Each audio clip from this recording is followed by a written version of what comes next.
For me, my essence is basically to live life on my own terms. And because I refuse to settle for being one thing, I've kind of always looked for the answers in my environment. And if I'm in Chicago or if I'm in Spain, it's like I'm trying to always look for my reflection in the places that I am and then the experiences that I get, and always be learning and always be changing. It's kind of made me a traveler.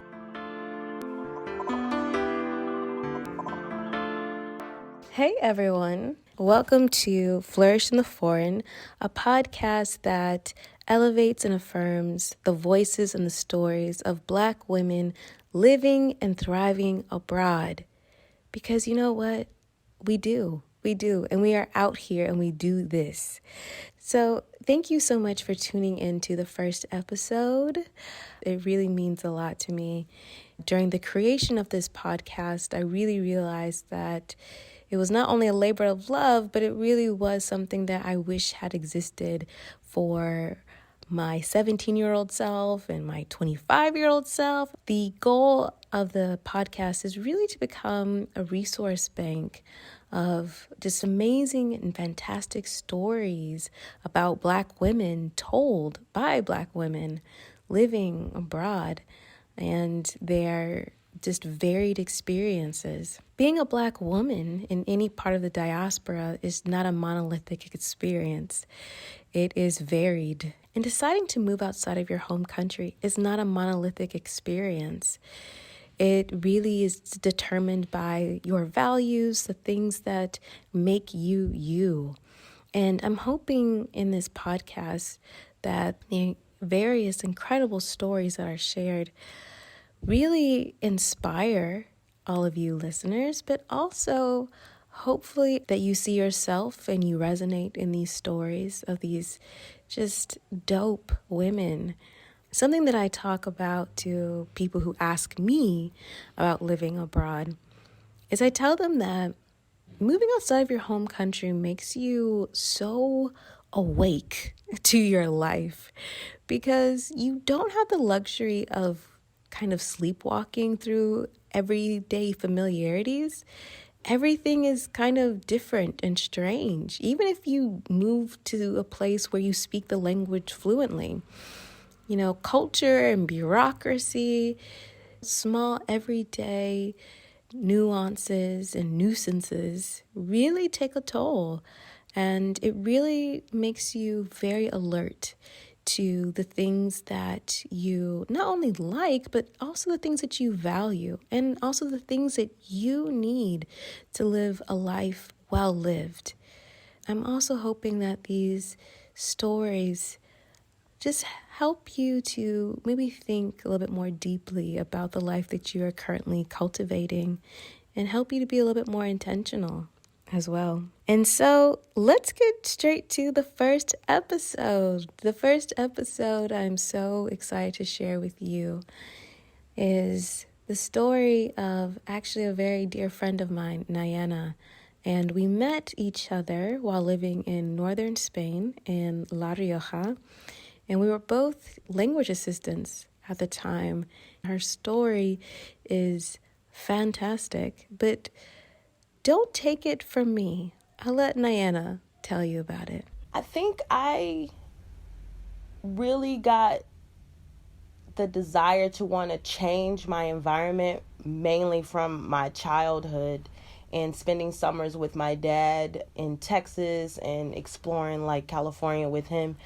So like I would spend my summers with my dad, but in Chicago I had one life, and then in the summer it was like this freedom that I would have to just kind of be on the road with my dad, and I would get to spend time with him.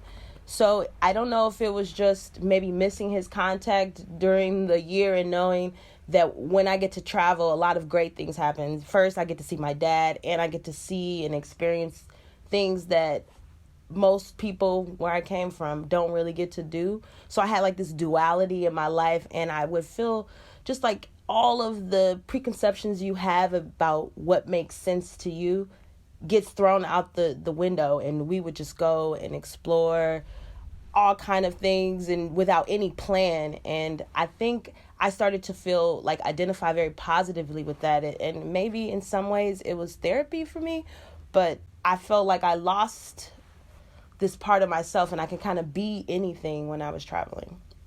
The very first time I got on a plane, I was 3 years old, and I was flying to go see my dad. And I think at the time I had never flown on a plane, and I was so young, I didn't really remember what my dad's face looked like. And so it was just this really interesting adventure. My mom just drops me off at the airport, and I'm like a little girl with all these barrettes. And I flew to Arizona, and I got off the plane, and I was just like, what? This place is so different than anything I've ever seen before.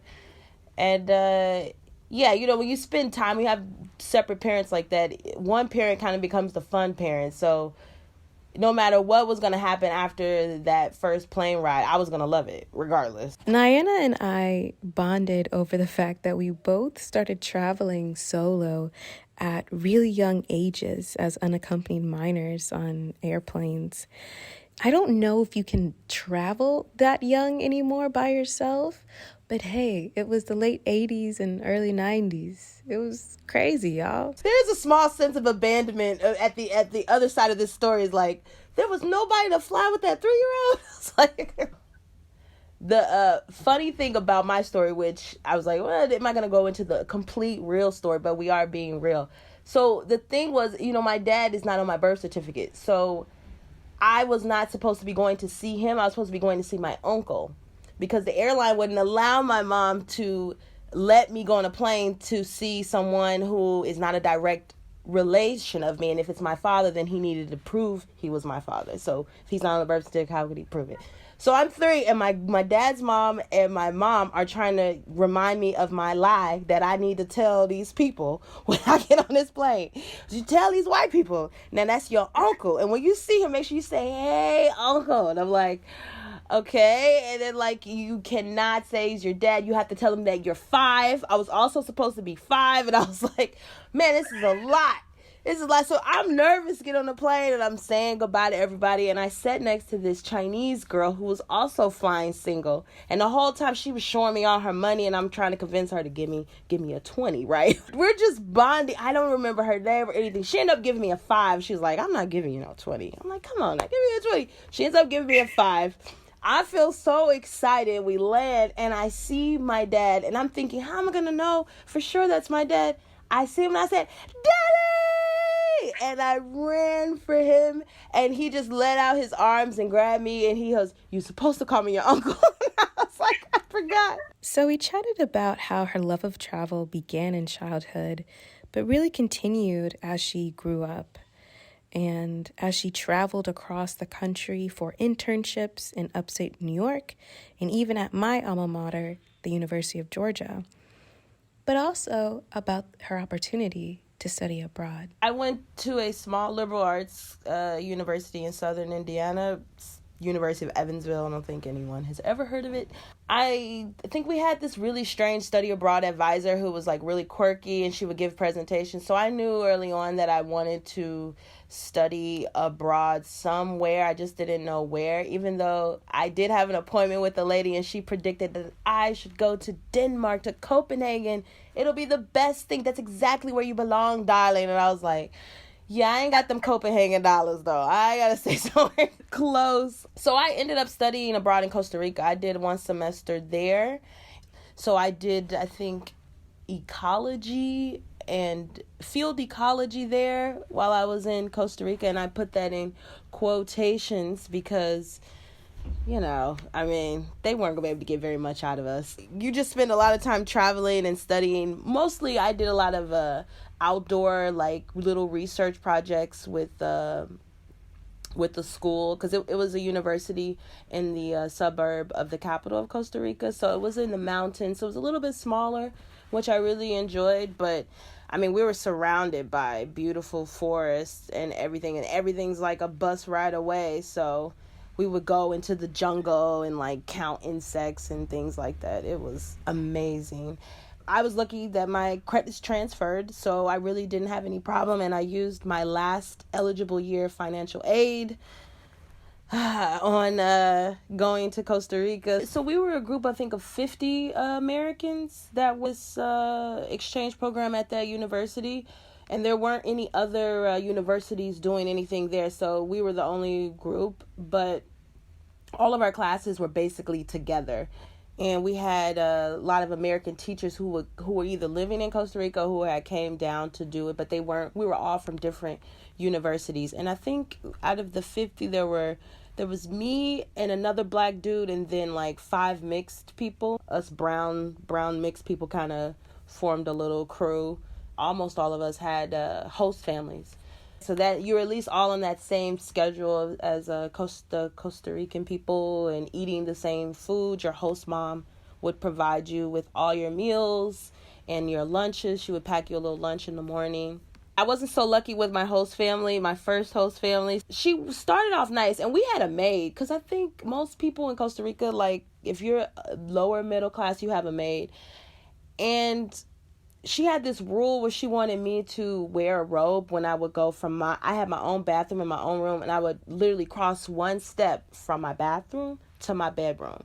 She was like, I want you to buy a robe. And I was like, well, I didn't bring a robe, and I'm not going to buy a robe. Like, I'm wearing a towel as one step. But she was very concerned about her husband seeing me or something. I was like, okay, because her English wasn't good. And I was just like, I know what you want me to do, but I'm just gonna do this little step real quick.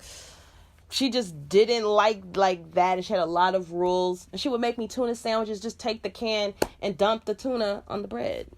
I didn't spread it out. So it's like, so we had these little personality quirks that we didn't like, and she wanted me to come home at night, and I'm like, I'm not coming home, because I would start, the dog would bark when I would get home real late. But, we're traveling abroad. Like, we out in the streets, girl. I'm not coming home for dinner. I'm not eating dinner tonight. I'll see you later. Then I went to a more relaxed, browner host family. And, girl, it was great. It was awesome. There are lots of black Costa Ricans, like black. Most of them live on the Caribbean side. And I would go to that town, that Caribbean side, like every other weekend. Costa Rica that is just like beach life. You got your flip-flops on, you're eating pineapples. Instead of buying a bag of chips, you're buying some slices of mango. It was just, I think the best time in my life is like when you're studying abroad and you're somewhere that you just love and you have no responsibilities. That is traveling. That's that good. I will say that was probably the end of like a easy time in life. Now I'm 36, so that was at the end of Costa Rica was a tough time, because I ended up leaving due to my mom getting sick, and then my mom passed away 13 days after I came back from Costa Rica. That I think took my life on a different trajectory. I focused on finishing school. Then I went right into working, and I worked for about 5 years, and then I just quit my job because I wanted to travel, and I was trying to figure out like how to get back to the person I was before going through the grief of losing my mom.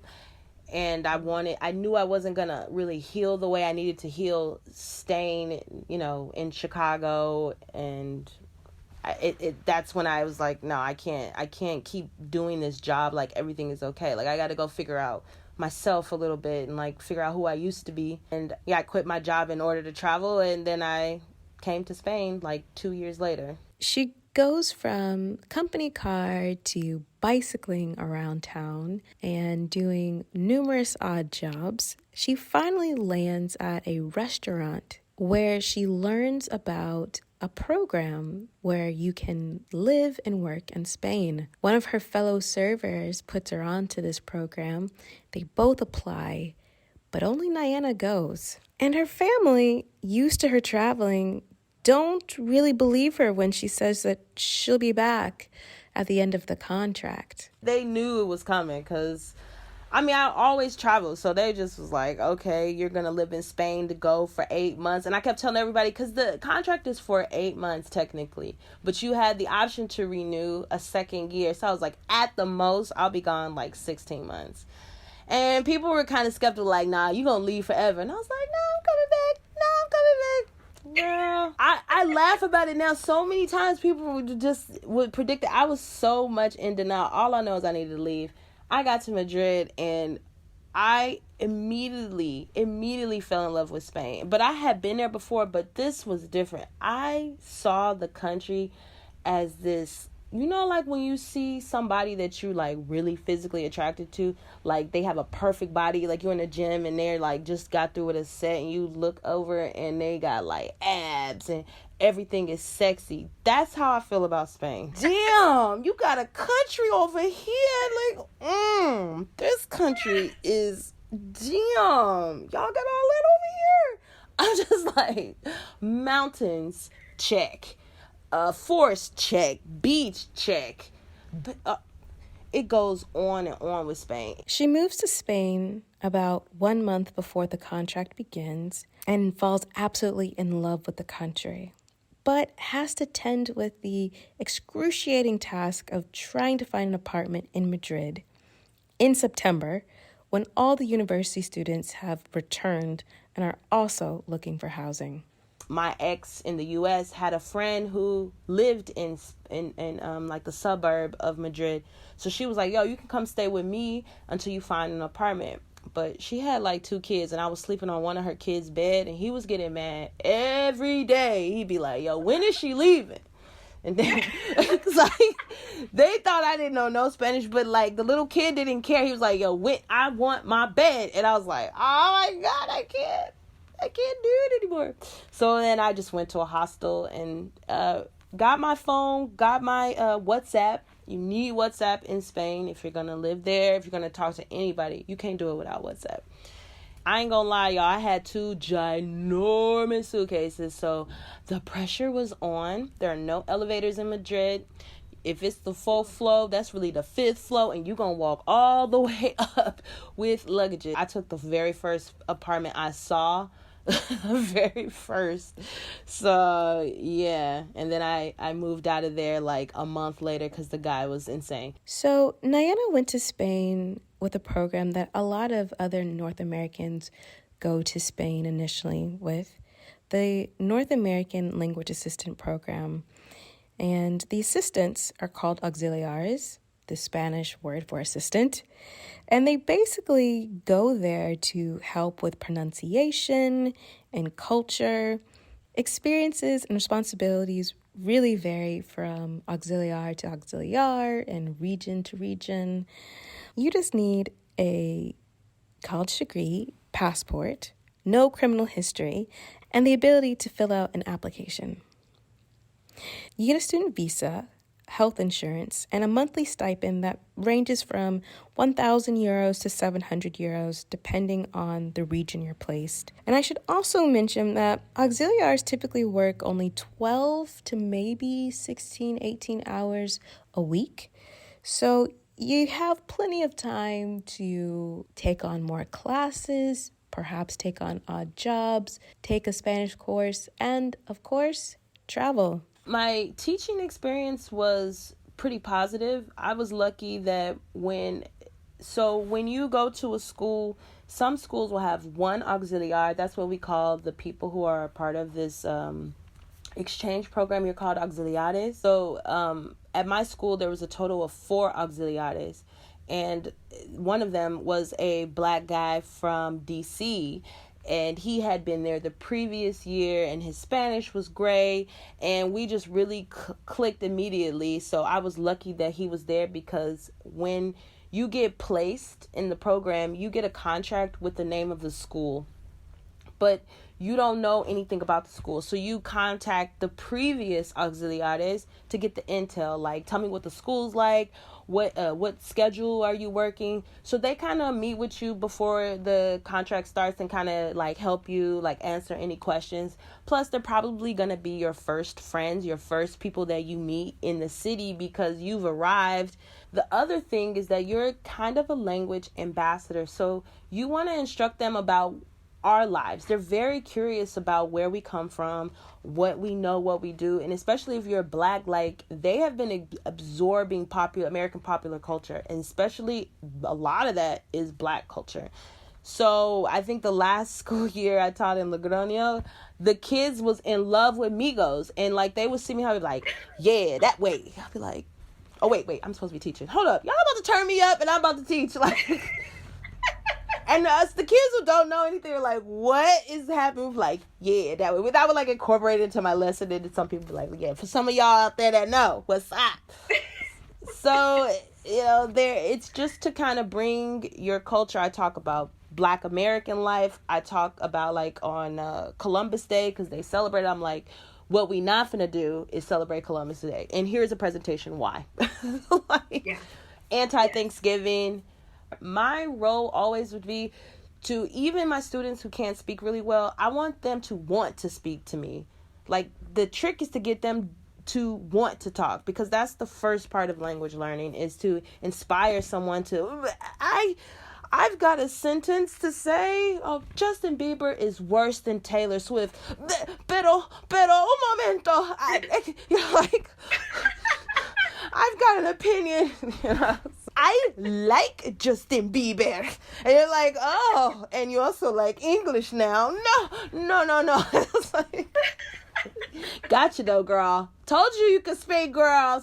Something that most expats living in Spain really bond over, at least in the first couple of years of living in Spain, are the various ways of how to adapt to Spanish culture and the Spanish quirks. Like, Spanish people really like walking 3 to 5 people abreast, like across the sidewalk, and not leaving any room for any other people to pass. And they don't really have the same concept of a personal space as is customary in the United States. And they're definitely a nosy people, minding everybody else's business and openly staring and gawking at anything and everyone. And of course, the language. They say that learning a language is always best when you're immersed, but there's a lot of things that come up while you're being thrown into the deep end. The Mediterranean mindset compared to the Chicago mindset is like off and on. We're not like that. All the touchy-feely, being late, like late, like 10 minutes late is not late. That's late. You late. This meeting started 10 minutes ago, girl. I'm charging you for this part of the class now. We're not getting extra 10 minutes at the end because I got 5 more classes. The staring, I think, bothered me slightly at the beginning because people was always staring at me and I would just stare back at them and then they would look away and I'd be like, okay, like, that's annoying. Stop doing that. And I couldn't take being immersed in Spanish at first. Like, I would avoid going into any situations where there were no English speakers because it would make my head hurt. It was hard. It was really, I think the first year I didn't try to speak any Spanish. I was like, no. But having a partner who was Spanish really helped. I think that helped because I was forced to deal with it, but I hated it. I hated it so much. It wasn't until I think my 3rd year that I could spend a whole weekend in Spanish and not find it annoying or get anxiety about it. So it takes time. As I mentioned before, the language assistants receive health insurance as a part of being in this program. And the health insurance really is dependent on which region you're placed in. And unfortunately, Niana had to utilize that health insurance her first year being in Madrid. the health insurance varies per comunidad. So depending on where you're placed, that's going to be that state that will purchase a private insurance policy for you. It depends on where you are. In Madrid, I had, I think we had Mafre. We had a pretty decent one. It was one that had like a skyscraper downtown. I don't remember the name. But my surgery was very, very easy. All I had to do was go to a doctor, or I just went to an emergency room with my issue, and they were like, okay, you need this surgery. Okay, we're going to do it on this day. You know, whatever. Like, they don't say, oh, where's your money? Nothing. It's on my insurance card. Everything. I swipe the card. If I have the card, they perform everything, and then the bill comes later. But I didn't receive a bill because it was covered under my insurance. So it was great. And the aftercare was amazing. I had to go back every day for 9 days for them to take care of the wound. Completely covered. And I've had time off from work to take care of it. And I've had, like I said, my colleagues come with me from work to the teachers that I work with to doctor's appointments because they were worried. They're like, no, we want to make sure we understand. Because you talking about better surgery? Where? Why? We're going. Like, okay. You feel better when you have someone there, but people were very understanding. That was my experience in Madrid. Of course, experiences vary. I don't know how everyone's medical experiences are, but I also don't have any preliminary things, or I don't have any conditions that I brought with me. So I don't take medication for anything. I asked Niana about her thoughts on the Black community in Madrid and her experience as a Black American woman in Madrid as well. I met all kinds of Black people, Black Americans that were living there legally and that was still working on trying to get their tarjeta comunitaria. I'm like, you just came on vacation, you just stayed? Other people, I mean, there's so many of us that have been there for like 5, 6, 7, 8 years, and they just come and they just stay. You run into them on the street easily. You see each other like all the time. So I think if you like a little bit worried about coming to Spain and not having that type of sense of community, in Madrid you're going to have everything because you have so many African communities there. There's all the places to get your hair, like any kind of expressions hair, whatever color, like it's all already there right in the center in Madrid. It's not even the outskirts, it's in the center. So it's just a little bit more hip, and it just has a better feel to it, I think, and people just enjoy it more than, say, Barcelona. Plus, it's cheaper than Barcelona. The metro is just perfect, and then you have Lavapiés, which is where I used to live, and I just love that part of town. It's more on the pulse of things. I think my first year, there was a riot because the police tried to evict someone out of an apartment because they weren't paying their rent, but they were dying. They were in hospice. So like they had cancer, and of course at the end of their life they were still in this apartment, and the police tried to come and evict them. Well, the whole barrio was like, not today you won't. And he just literally beat the police up. I watched them get in their van. Everybody's throwing rocks. The whole neighborhood is like, nah, son. Yeah, and you're not taking nobody out of here. They covering. They got in their van, skirted out. They had to back up, reverse all the way out of the barrio, and they had to come back with like real manpower though. But the whole neighborhood was lit after that. Like people were just in the street just screaming. And I was like, see, that's what I want. A little rough around the edges. Some of the stuff that I experience is kind of annoying. Is it the worst in the world? No, but is that enough to make it okay? No, it's still like no one should have to put up with any of this racial bull stuff. I think there's two sides to being a Black American than just being a Black woman. The thing I quickly learned in Spain is that the moment someone knows I'm American, they cast me with a different light and a different opinion. And I'm still Black, but at least you're an American. That's kind of like, I've always felt that that little like relief from them in general when they find out that you're a Black American. And it's more about curiosity than just they see a Black woman and it's a negative stereotype.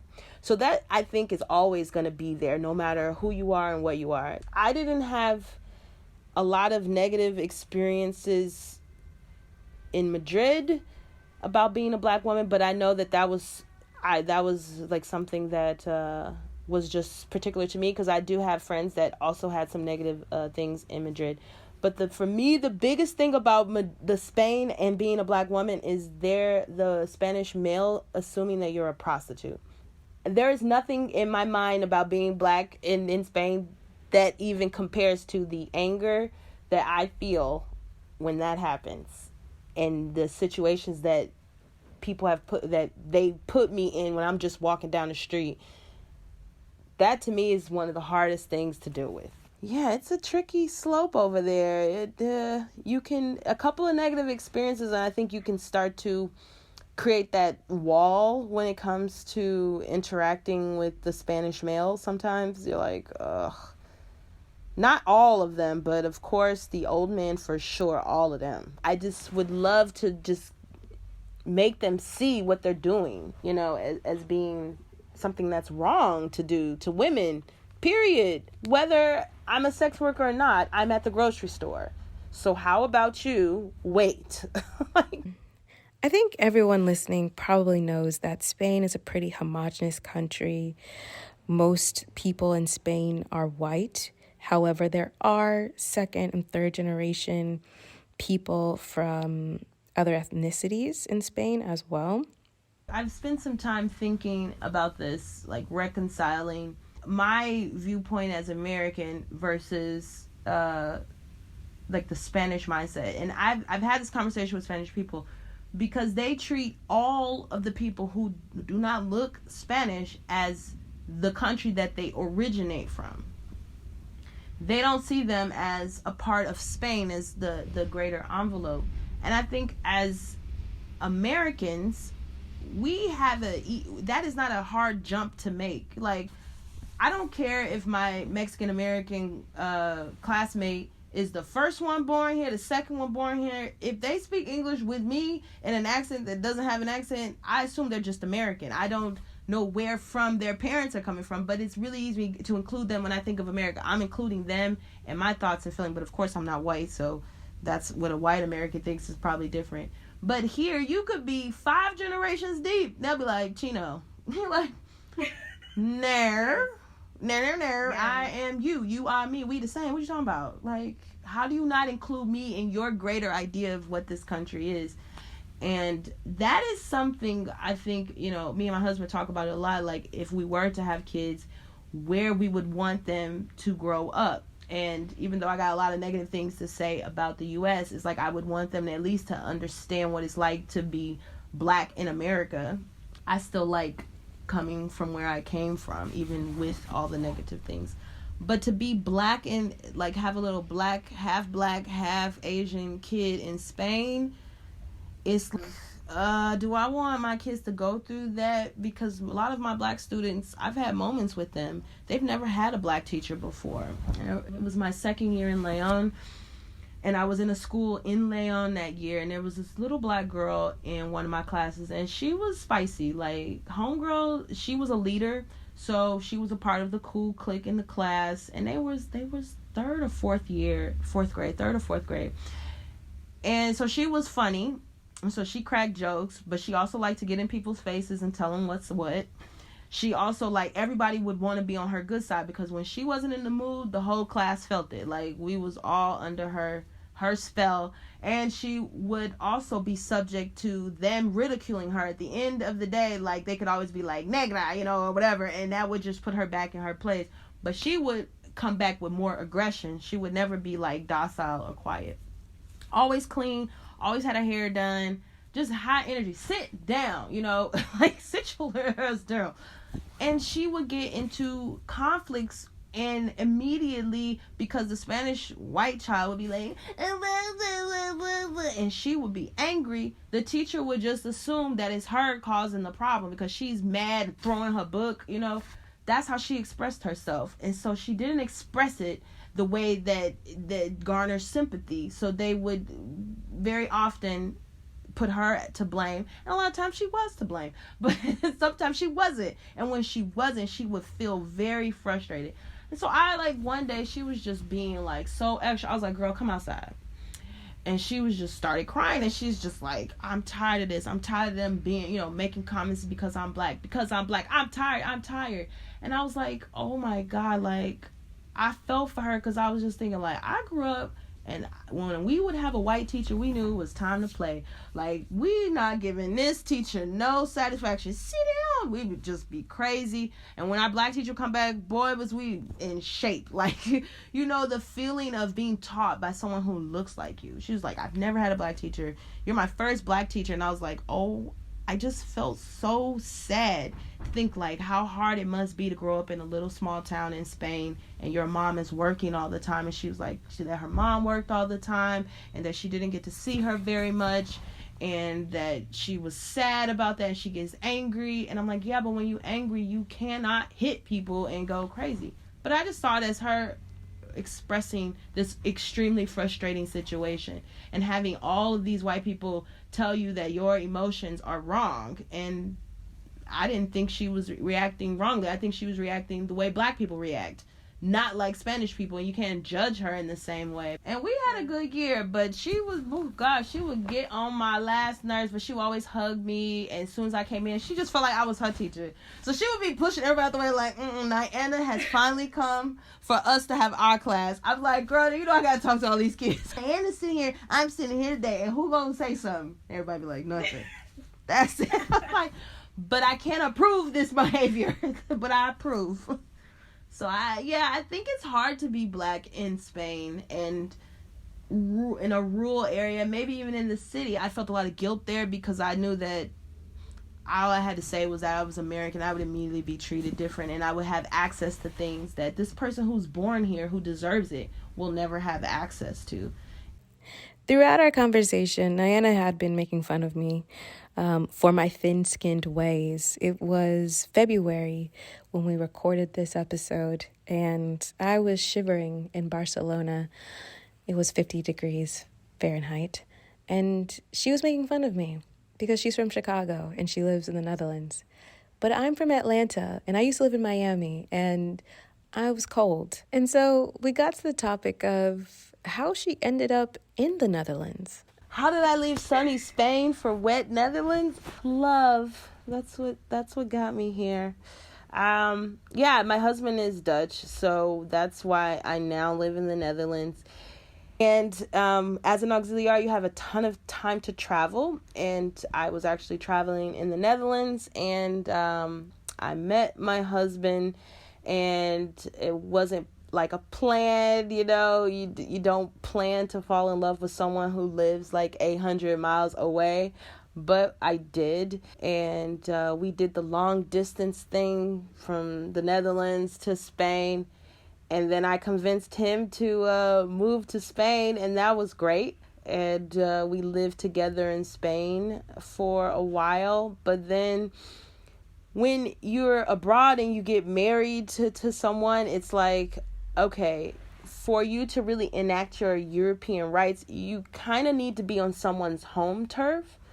So either we're in his country in Europe, or we're in my country in the U.S. And so for me to kind of get all of my rights to work outside of being an auxiliar, for him to be able to really earn a lot of money in his career field, we kind of needed to be back in the Netherlands where his family all lives, and where we have more rights to the resources that we can get.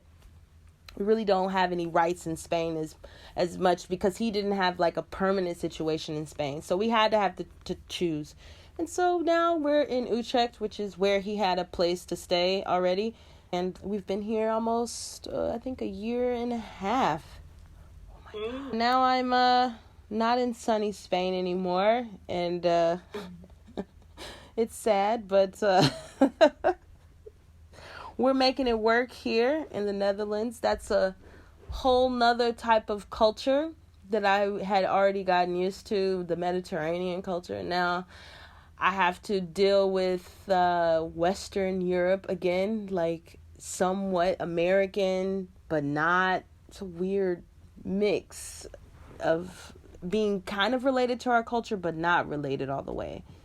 At the end of the 5 years, I had got more Spanish, and I had I had assimilated into it. I knew the way the culture worked, and here it was, I didn't know the way the culture worked, and I didn't understand even a little bit of the language, and I didn't feel welcome. I think that's the difference between the north and the south of Europe. Like, that's the northern countries up here and the ones down south. Spanish people are warm. If you even show a little bit of effort, they'll quickly like incorporate you into whatever they're talking about. And here, Dutch people are more shy and not as social. And I had already became like a Spanish person, la la la la la. And then I got here and I'm like, no one is talking. Why is it so quiet in the grocery store? No old lady is bugging me with, hey, you, find me the thing I'm looking for.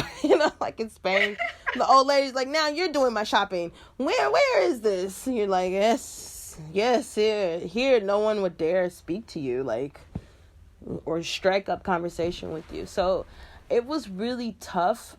And I think the thing that helped was being able to work quickly.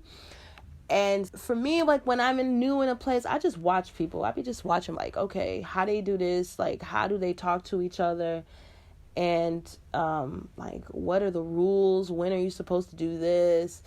And I started watching them and found out that I'm not so curious about these people.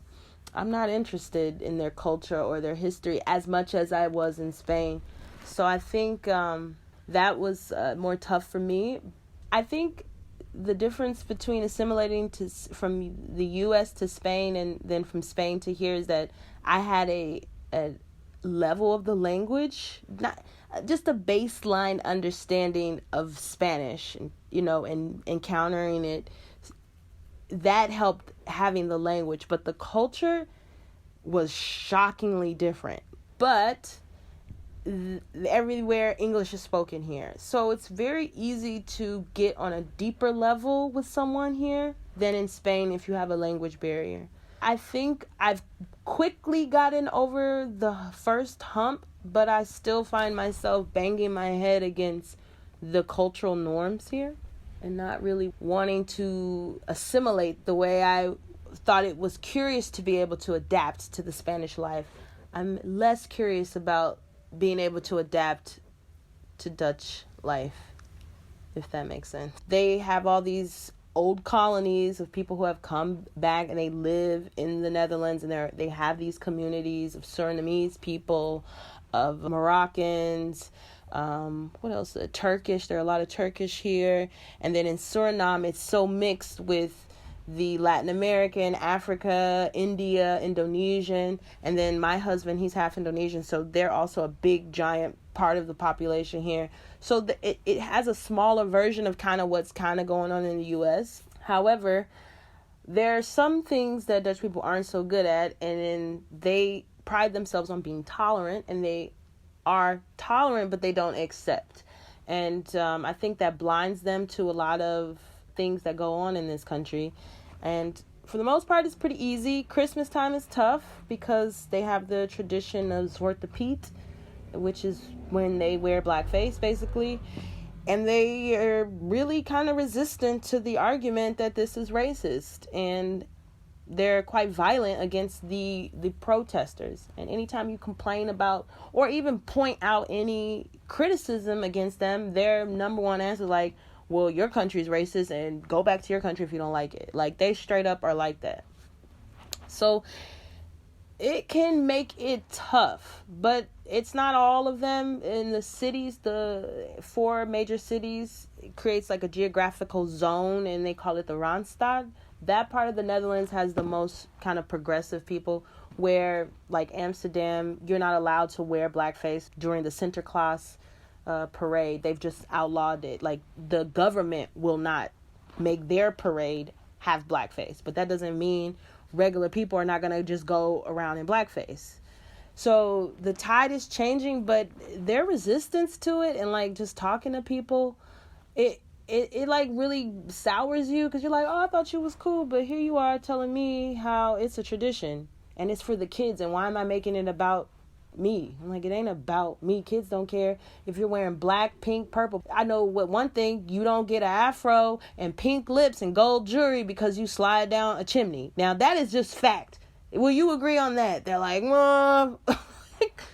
The subject of resilience really always comes up in conversations, I think, among expats, because to not only move abroad, but to live and to really sustain and create and cultivate a life abroad really requires a form of resilience, right? Continuing on. It is frustrations and comparisons to your home country and being tired at how hard this is and why it is so hard when it's just something stupid. I just want to order something off the internet, or I want my package to come. Why is it stuck in customs for 5 million days? You know, those little things that requires a little resilience to learn the language, learn the customs, learn the bureaucracy. You're going to be uncomfortable a lot.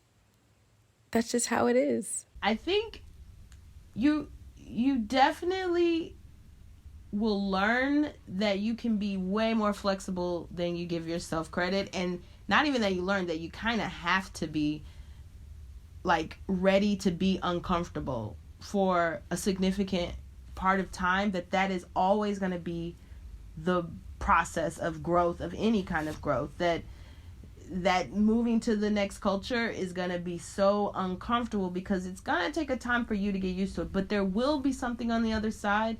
But are you willing to kind of go through that period when the honeymoon is over and it's just like, oh, this is just like life where I was before, except I really got to have my shit together.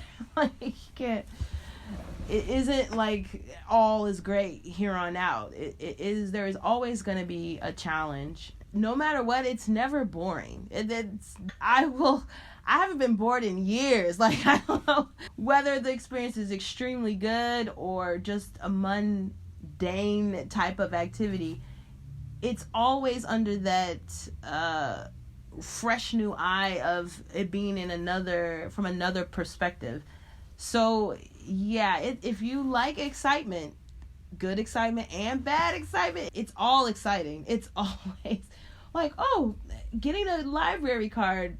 I still haven't done it yet, but I'm like, oh God, that's gonna be an experience. Like, maybe not if I was in the US, but here, because it's a whole nother procedure, you're gonna learn a whole nother way of the way people organize books and organize the way that they lend those books out. Every culture is different. So I'm kind of excited about this new library card that I'm about to get. If I was to tell someone, oh yeah, I'm getting my library card, I'd be like, wow, okay, that's not a thing. But it becomes somewhat more exciting when you know you're going to be getting a new library card in a new country and you're going to learn about this new way of doing something.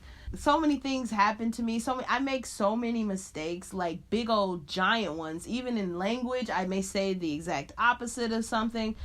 I mean, I am a non-stop like source of entertainment for myself and for the people who are watching me flail through this country. It's like, why do you even think? That's not how it works here. I'm like, oh, well, just embarrassed myself. No, I'm never bored. Like, this is just another day. And finally, I asked her what kind of advice would she give to people who are looking to move abroad, and particularly for people who are already abroad, wanting to sustain themselves and or switch career fields. And she really let y'all have it. I think to be like really just first organized, have all your paperwork, either someone in the US holding on to some original copies, just keep your financial paperwork prepared, because Once you're over here, you may find, like you said, that you need to access some paperwork. You need to get something formalized, some international certification. Have a designated person who will be your go-to person who can handle reading your mail, and who may need to, I need to send her birth certificate here to get a stamp in DC. I would recommend having someone as your designated on-point person. Usually it's probably your parents or something, but just make sure that someone's got who can look at your paperwork and kind of help you with that, because you never know what might happen. You might lose your passport. Anything can happen. So always have like someone in the U.S. I feel like that can handle that. Try to talk to as many people that have already done or gone to where you're going. Really go out and make connections with them via Facebook or Meetup. They're usually, especially if you're Black, there is probably a group in that country already. Like, if they're there already, do use those resources and come with, like, some real questions. Do some research on where you're going. Use the search function. Please do research on the place that you're going to. Research neighborhoods, top 5 neighborhoods in Madrid. I looked at all the neighborhoods, and I had 3 that I had already felt like were my vibe. And when I found those, I looked for other bloggers or vloggers who had traveled there and what their experiences are. And I look at the Google map and see what kind of restaurants are there, and I do the Google Streets. Are there brown people there? Like, I kind of had an idea about the country that I was going to before I went. So, like, what's the vibe in the Gothic neighborhood in Barcelona? That's a completely different question than, where should I live in Barcelona? It's like, what? What's your question? Just remember there are people that are going to help you, but please do your own research. Know what you want out of a place. Like, do you like living in a city, or do you want something more chill? Kind of figure those things out before you just move to a place and expect it to kind of all come together. And just be ready to be uncomfortable. Don't expect to go there. Like, you literally should expect to be like, okay, the first month's going to be lit. Month 2 and 3, I'm going to be, like, homesick. Unless you are really rich and you have family there, you're probably going to experience that no matter if you were changing states in the U.S. or moving to another country. There's going to be a peak, and then you go down. And once you know it's coming and you can recognize it, you can weather that unusual downtime that you're going to naturally feel when the honeymoon has kind of come to an end. And be flexible. Flexible, hustle, be on your grind, think of ways to make money, and know your worth. People come here and they're like, well, I don't have any experience doing. Girl, don't lead with that. Be like, yes, I do that, and I do this. And in the meantime, go on Google and figure out how to do those things, and then do it. I think you always need some foot in the door, and I think that comes back to what you said about resilience. You have to be resilient in the way that you're willing to do it in. If you are okay with teaching, then if you're coming to Spain, go the teaching route and become an auxiliar. There are many programs that will give you at least that first year, so you can kind of like take the pressure off of trying to find the work, and you can kind of enjoy your life because you have a very good work-life balance. Do that. If you are like, no, teaching's not for me, I want to be in, say, marketing, then get online and try to connect with people who are already living in Spain and doing that. And you can do that through LinkedIn, through Meetup. But here's the reality. How's your language skills? Like, what else do you got underneath just, I have a marketing degree? That's not enough. Are you willing to learn Spanish? Are you currently in a program? Then lead with that while you're applying. And I'm in the process of learning Spanish, or I've got an A2 and I'm working on my B2 certificate. It's not going to be just filling out your resume and applying. You're going to have to find another in to the job. It's not going to be your traditional pathway. You've got to kind of create your own path.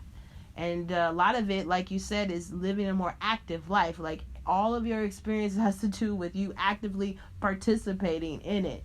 Be it language skills, be it, dating a person from that country and using that into your advantage, either through the opportunities you gain through them, going out and meeting people and being awkward and uncomfortable just because you need to make some connections where you've got to figure out where you're missing and how you can get in, and you got to attack it from all angles. It's not going to be A to B. Nothing about living abroad is A to B. But if you are resilient and you hustle and you're always like trying to make it to whatever goal you have, that's the kind of energy you got to bring to make it long term. Because I applied online. That's not how you get a job. That's not how I got my job here. I didn't just apply online. I called a recruiter in Dutch, and I had only been here a couple months, and I asked in Dutch if they spoke English. And the guy was so happy. He was like, of course I speak English. And then I said, well, I had a fake question about a job posting, and they placed the number. So I made up a question to ask. And the guy was immediately like, oh, please send me your resume. I'm ready. Oh, please, I want you to apply to this job. And I ended up getting the job. And now I work for them. I have a 1-year contract with them. So I didn't just put in my application and hit send and hope that I get the job in the Netherlands where they speak English. I took a chance. I need to do something more drastic. I need to call directly. And Dutch people don't really do that. So I use that to my advantage. For me in the U.S., that's something that I do all the time. When I have a problem with a company, I call directly, and you get a startled response. So I thought I'd shake them up, and it worked. And now I have a job. So I'm like, okay, you take the girl out of Chicago, but you can't take the Chicago out the girl. Now I'm going to get me some. I'm going to get me a job. Niana is great, and for more information about her, check out the show notes and the website of Flourish in the Foreign. If you like the show, go ahead and subscribe and rate the podcast 5 stars. Leave a review on Apple Podcast or wherever you listen to podcasts. And if you're interested in supporting the podcast, this labor of love, but labor nonetheless, please share the podcast with all of your friends on all of your social media channels. And if you feel so compelled, please consider becoming a Patreon supporter of the podcast. That's where I'll be creating the Flourish in the Foreign community, dropping behind-the-scenes videos, and have live Q&As with some of the podcast guests, and so much more. Patreon is a monthly subscription service. You can decide whatever level of support is most comfortable for you. Special shout out to Michelle Corey of Frequency Media based in Atlanta. She is a dear friend and also an incredible businesswoman and podcast producer. She has a podcast production company called Frequency Media. And she really gave me the encouragement to start this podcast and access to her amazing course on starting podcasts. So thank you. Love you. Also, special shout out to my brother, Zachary Higgs, who created the music for this podcast. So if you found yourself bopping along, that's my brother. And if you're looking for beats or music production, maybe music for your podcast, your YouTube channel, whatever, definitely check him out. His Instagram is at ZOH_15, and all of his information, the website and stuff like that, will be in the show notes of this podcast. All right, that's it for this week. Bye.